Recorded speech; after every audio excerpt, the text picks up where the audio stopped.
I'm Jordan from Pisces Pet Emporium, and today I'll be showing you how to make your own naturalistic water feature terrarium. So here are some key essential things that you'll need to make for your very own terrarium. Here I got the terrarium itself.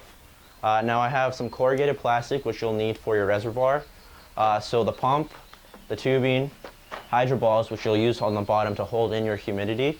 Some cork bark, so you can use that to play around with designing your water feature. And then I got some moss here, some plantation soil, and some forest bark. And that's something that you'll use to stick on the background itself.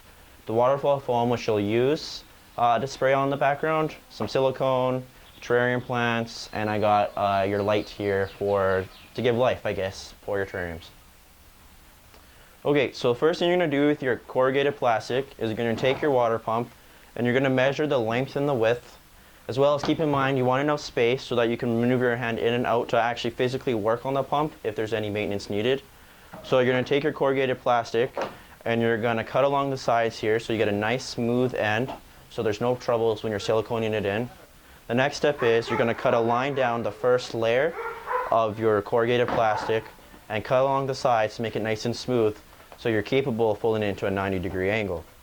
Now you're going to take some tape and you're going to run some silicone down the middle. The tape allows you to keep that 90-degree structure so the silicone dries in the right spot. Once you're done that, you're going to have to cut some slits here so you allow your water to fall through, but no hydro balls can get through. Now, if you don't have a caulking gun at home for this size of silicone, you can also purchase a smaller bottle. You won't need too much silicone. The larger the terrarium, the more silicone you'll need. Now, I put the corrugated plastic into whatever corner you want. In this case, I put it on your right-hand side. So I'm going to take my caulking gun and I'm going to run a seam along the sides here to make sure that it glues nice in place. And you don't need it to be super fancy because keep in mind your spray foam is going to cover it. So if it doesn't look too nice, don't worry about it. You won't see it later. All you need is the corrugated plastic nicely glued in there. So just run your seam along. Sorry, this is really hard to do backwards. So once you do your first line, run your finger along the side to make sure everything's glued in place. And then there you go. So once you've waited 24 hours for your silicone to dry, this will be nice and sturdy. You can now remove the tape that was in here to hold that 90-degree structure. Now you're going to find some cork bark pieces that you like because you kind of want to situate it to the way you want your water to flow. Now in this case, what I'm going to do is I'm going to have my tube run out of here. I'm going to glue it into place and then we'll spray foam this stuff in. Now you also want to keep in mind you want to cut a hole in your corrugated plastic for your tubing and then fit your pump in there right away just so we have everything working the way it should be. So you're placing your pump into the corrugated plastic. This is where your hole is cut out and you want to make sure your tubing is long enough to fit out of the plastic so you can have your water drip down. So now you turn your terrarium on its back. That allows your spray foam to dry a little bit easier instead of all that weight dragging it down. So some stuff you'll need is you'll need some silicone to glue in your heavier cork bark pieces. And I created a mixture here of the forest bark and the plantation soil, and that's what I'm going to stick on the actual wet spray foam. Spray foam itself, and here I got some paper towel because but you have some hollow cork bark pieces, that spray foam expands and you don't want it expanding your water flow. So I got some paper towel here. All you got to do is just jam it in the middle and you can remove that once your spray foam is dried. Okay, so now I'm ready to silicone the heavy piece. So again, it doesn't need to look pretty. Your spray foam will cover that. So I'm just adding a big gob of layer. Now what the silicone does is it helps support this heavy piece.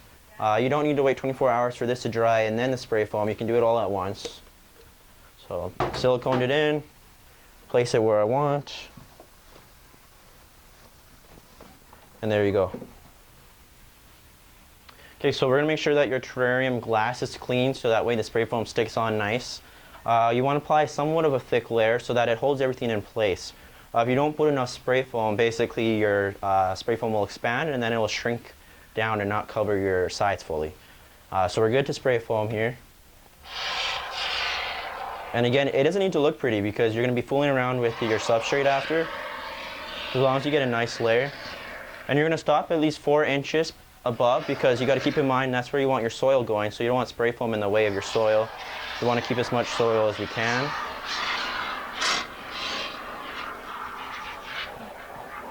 So a nice thick layer here.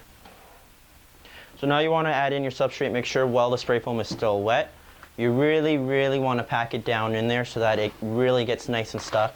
When you're going to eventually flip this upright, you are going to have some excess, but that's okay. Just try and get this stuff everywhere because you really want it to stick on that spray foam. So nicely pack it in.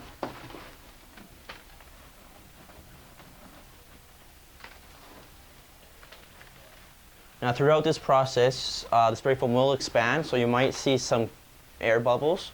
Try and pack that down as well throughout the process. Alright, so we waited 24 hours for our terrarium foam to dry. So we are now ready to lift it upright. Keep in mind you are going to have a lot of mess coming around, so all this excess will be completely fine. That's why I got a little bucket here so I can sweep up and save all my leftovers. So there we go, lifted it upright. Some stuff's already fallen down. Make sure your terrarium doors are closed and you can just lift it forward, try and shake out all that dirt. Give it a few hits. And that's what my background looks like. So you're good to go to remove your paper towel and clean this up. Once we're done that, we'll add our hydro balls and we should be good from there. Alright, so I've just added some reverse osmosis water. Now the reason for being reverse osmosis is to get rid of that mineral content that you can find in tap water. The reason why I put water in first before I added in my hydro balls was to test run my pump, make sure everything's running smoothly, get the right flow that you want, just so that way once you know, if you put your hydro balls in there and all your soil, it's a lot of work to pull that all out just because of some stupid mechanical error. So I'll show you what it looks like plugged in.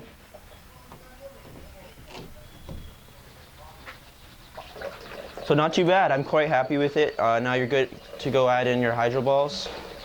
So make sure you rinse out your hydro balls before you do so, and we'll add it in right away. So I've added in my hydro balls to a nice level here. I usually just add it up here to this black line, just so you can hold enough water so you don't have to constantly refill your hydro balls.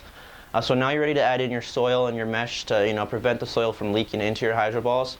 Now I pre-cut mine just to the shape of my foam, because having a nice square, it's not going to fit too nice. So you cut that. Stick that in there, nice on top, and mine fits perfectly. And then you're good to add soil. So I use plantation soil and forest moss as my mixture. You can add really whatever mixture you like, just whatever your preference is. And we're good to add our soil.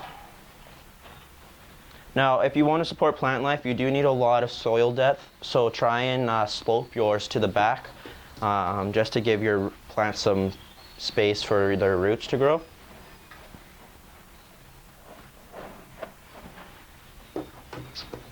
Look at this looks awesome. And then once I've added my soil, I can just add in my plants, turn on my light, and you're done. Alright guys, so I added in my soil, I put in my plants, and there's your finished product. I'm quite happy with this tank, and it's available now if you want to come purchase it, but I don't know how long it's going to stay here. But this is what it looks like. So I put on my canopy, 5.0 UVB. That should support the plants. You're good to go.